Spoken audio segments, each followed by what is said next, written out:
The SEGA Dreamcast, Sony's final attempt at a home video game console. The thing came out in 1998 in Japan, 1999 here in the good old US of A, and had a number of hit titles like Virtua Fighter 3, Sonic Adventures, and even kicked off what's now known as the 2K Sports series that actually began here on the Dreamcast before its early demise in 2001, just 3 years after its launch.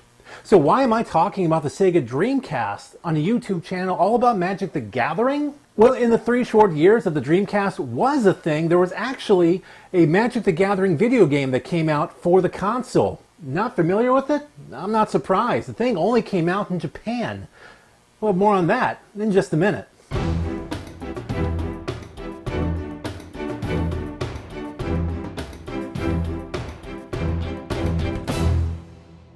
Magic the Gathering. Released in June of 2001, the official Magic the Gathering SEGA Dreamcast game is a 3D adaptation of Wizards of the Coast's flagship collectible card game. Considered by those who are familiar with it as the precursor to the more modern Magic the Gathering console adaptations, such as the Duels of the Planeswalkers series, the game is presented in a mix of Japanese and English, despite the game only being released in Japan. Even still, the game can easily be played so long as your knowledge of the cards is good enough, though navigating the menus will probably take a little bit of trial and error. Even the game's audio is a mix of Japanese and English. You lose.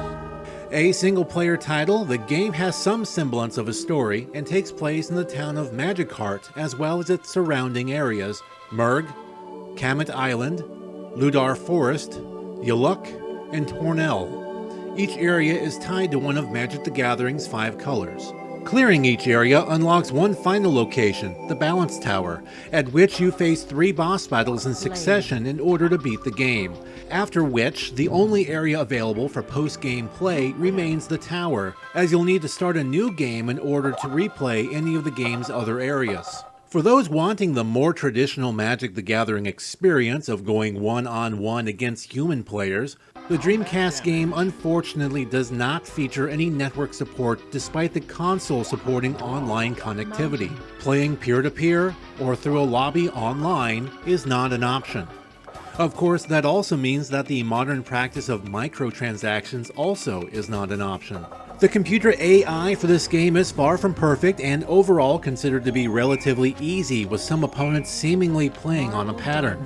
It's also been observed that the computer does not often hold cards back, often emptying its hand as often as it can.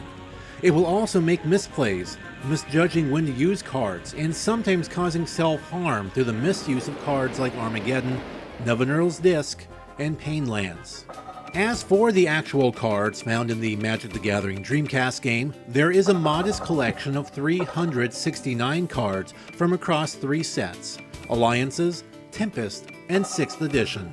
While the roster does include some ho-hum entries like Absinius Golem, Voldalian Soldiers, and Anaba Bodyguard, there is a good variety of strong, useful cards that players can unlock and use in their decks, such as Vampiric Tutor, Greed, and Doomsday in black, Counterspell, Mystical Tutor, and Lord of Atlantis in blue, Giant Growth, Birds of Paradise, and Worldly Tutor in green, Yokel Hops, Hammer of Bogarden, and Goblin Recruiter in red, as well as all 5 Circle of Protection cards, Crusade, and Wrath of God in white.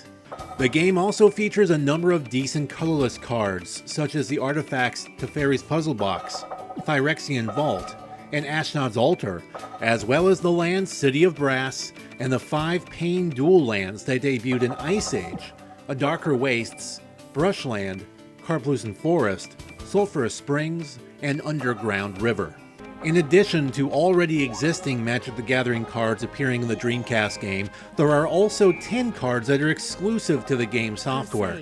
Like with the exclusive cards that are only playable in the Magic the Gathering computer game that came out in 1995, these digital-only cards include mechanics that would be all but impossible to replicate in the paper game, such as numbers or other card characteristics being chosen at random. Overall, the game only received a lukewarm reception with so-so review scores from publications such as Dorimaga, which rated the game a 6.66 out of 10. That said, for an early video game console adaptation of the Magic the Gathering card game, it's not bad. You win! So now that you know about the Magic the Gathering Dreamcast game, where can you pick up a copy? And it's not exactly easy to find, or cheap for that matter. Used, you could find it on websites like eBay and Amazon for the $65 to $100 range. New? Well, you're gonna have to fork out a little bit more. Expect about $120 at minimum to find this game new. And that's assuming you already have the Dreamcast on which to play it. Oh, and one little Easter egg.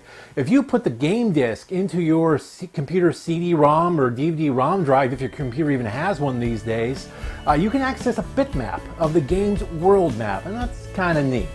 For Magic Untapped, I'm Barry White.